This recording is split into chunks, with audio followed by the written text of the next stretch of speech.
ইমরান খান হাসিনার পর যুক্তরাষ্ট্রের টার্গেট কি তাহলে মোদি?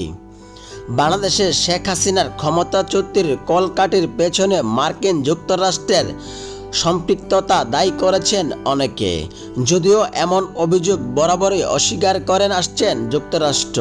কিন্তু বাস্তবতা হলো পাকিস্তান ইমরান খানের পথচ্যুত হওয়ার ঘটনার পর বাংলাদেশ ক্ষমতার পট পরিবর্তন দুটো বিচ্ছিন্ন ঘটনা হিসেবে মেনে নিতে নারাজ অনেক রাজনৈতিক বিশ্লেষক। এদিকে আঞ্চলিক ভূ রাজনীতিক কঠিন বাস্তবতার মুখোমুখি এবার ভারত। মণিপুরে সহিংসতা, রাহুল গান্ধীর যুক্তরাষ্ট্র সফর ও হাসিনার সরকারের পতন সব মিলে এক নজরবিহীন চাপের মোকাবেলায় করছে নরেন্দ্র মোদী সরকার। সাম্প্রতিক এই বিষয়ে ভারতের আনন্দবাজার পত্রিকার একটি দীর্ঘ লেখা প্রকাশ করেন কলামিস্ট মোহিত রায়। সেখানে তিনি দাবি করেন পাকিস্তান ও বাংলাদেশ ক্ষমতার পালা পরিবর্তন সরাসরি যুক্ত ছিল যুক্তরাষ্ট্র। তার মতে এই দুই দেশের মিশন শেষ হওয়ার পর এখন যুক্তরাষ্ট্রের পরবর্তী টার্গেট ভারত।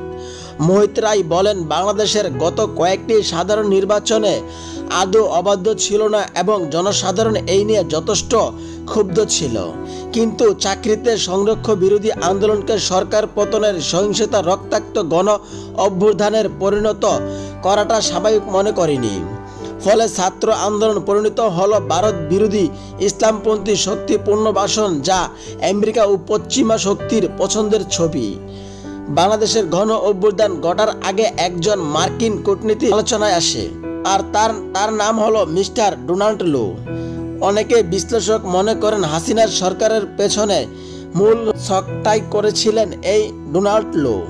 এই উপমহাদেশের রাজনীতির দীক্ষা লো বেশ ভালোভাবেই নিয়েছিলেন।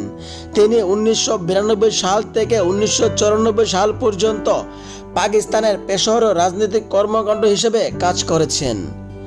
এরপর 1997 থেকে 2000 সাল পর্যন্ত তিনি কাজ করেন ভারতের নয়াদিল্লিতে পলিটিক্যাল অফিসার হিসেবে। 2010 সালে মিস্টার লো ভারতে মার্কিন যুক্তরাষ্ট্রের দূতাবাসে ডেপুটি চিফ অব মিশন নিযুক্ত হন। এই অঞ্চলে লো এর কাজের অভিজ্ঞতা ও প্রজ্ঞার ফলস্বরূপ 2021 সালের মার্কিন প্রেসিডেন্ট জো বাইডেন তাকে দক্ষিণ এবং মধ্য এশিয়ার বিষয়ক সহকারী সেক্রেটারি অফ স্টেট হিসেবে মনোনীত করেন। লো এই দায়িত্ব পাওয়ার ঠিক পরের বছরই পাকিস্তানের অবস্থা বুটে হেরে যান ইমরান খান। প্রধানমন্ত্রী পদ খুঁয়েই নিরাপত্তা ভঙ্গের অপরাধে 10 বছরের কারাদণ্ডের আদেশ পান তিনি। সেই ঘটনার সরাসরি ডোনাল্ড লোকেই দায়ী করেছিলেন ইমরান খান। এরপর 2024 সালে বাংলাদেশে দেখল এক নজরবিহীন অভ্যুত্থান, যার ধরুন এখন ভারতের আশ্রিত সাবেক প্রধানমন্ত্রী শেখ হাসিনা। এইসব ঘটনা প্রবাহকে এক সুতোর গেঁথে মোহিত রায় ইঙ্গিত দেন যুক্তরাষ্ট্রে তার স্বার্থের রক্ষা এখন ভারতের সরকার পতনের নীলনকশা তৈরি করেছেন। তিনি বলেন, ভারত বাংলাদেশ পাকিস্তান নয়, এখন দেশব্যাপী গণ অভ্যুত্থান তৈরি বা সামরিক বাহিনীকে কবজায় আনা সম্ভব নয়। তবে খুবই সম্ভব একটি জোট সরকার ছোট দলগুলোকে প্রভাবিত করে সরকার ভেঙে দেওয়া। একেবারে ভারত দখল না হলেও টুকরো টুকরো হলে মন্দ কি? 2014 সালে নরেন্দ্র মোদীর সরকার আসার পর থেকে ভারত খ্রিস্টানদের উপর আক্রমণ শুরু হয়েছে এবং আমেরিকান সরকারকে ভারতকে বিশেষ চিন্তাজনক দেশ ঘোষণা করে উপযুক্ত পদক্ষেপ করতে আহ্বান করা হয়েছে। এর আগে 75 জন ডেমোক্রেটস কংগ্রেসের সদস্য একটি চিঠিতে আমেরিকার প্রেসিডেন্ট বাইডেনকে জানান তিনি যেন মোদির সঙ্গে আলোচনা ভারত সরকার সংখ্যালঘু ও বিরোধীদের উপর যে নিপীড়ন চালাচ্ছে যেন প্রসঙ্গ উল্লেখ করে।